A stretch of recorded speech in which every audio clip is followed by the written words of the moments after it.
കണ്ണൂർ തലശ്ശേരിയിൽ BMS നേതാവിനെ വീട്ടിൽ കയറി കൊലപ്പെടുത്താൻ ശ്രമിച്ച കേസിൽ പ്രതികൾക്ക് ശിക്ഷ 14 വർഷം തടവും 2,57,000 രൂപ പിഴയും ഒടുക്കണം. എരഞ്ഞോളി അരങ്ങേറ്റപ്പറമ്പിലെ കെ രമേശിനെ കൊലപ്പെടുത്താൻ ശ്രമിച്ച കേസിലാണ് 5 CPM പ്രവർത്തകർക്ക് തലശ്ശേരി അഡീഷണൽ ജില്ലാ സെഷൻസ് കോടതി ശിക്ഷ വിധിച്ചത്.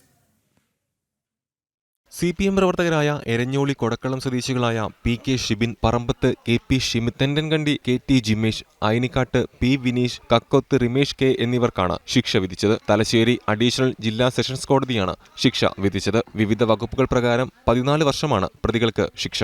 2,57,000 രൂപ വീതം ഓരോരുത്തരും പിഴയും ഒടുക്കണം. പിഴത്തുകയിൽ നിന്നും 10 ലക്ഷം രൂപ രമേശിന് നൽകണം. കേസിൽ അഡീഷണൽ പബ്ലിക് പ്രോസിക്യൂട്ടർ അഡ്വക്കേറ്റ് രേഷ്മയാണ് ഹാജരായത്. 2016 മെയ് 19 വൈകിട്ടാണ് കേസിനാസ്പദമായ സംഭവം നടന്നത്. രാഷ്ട്രീയ വിരോധത്തിന്റെ പേരിൽ CPMകാർ BMS ഏരിയ സെക്രട്ടറി ആയിരുന്ന രമേശിനെ വീട്ടിൽ കയറി ആക്രമിച്ചു കൊലപ്പെടുത്താൻ ശ്രമിക്കുകയായിരുന്നു. ഗുരുതരമായി പരിക്കേറ്റ രമേശൻ ഏറെ നാളത്തെ ആശുപത്രിവാസത്തിനും ചികിത്സയ്ക്കും ഒടുവിലാണ് ജീവിതത്തിലേക്ക് തിരികെ വന്നത്. ജനം, കണ്ണൂർ.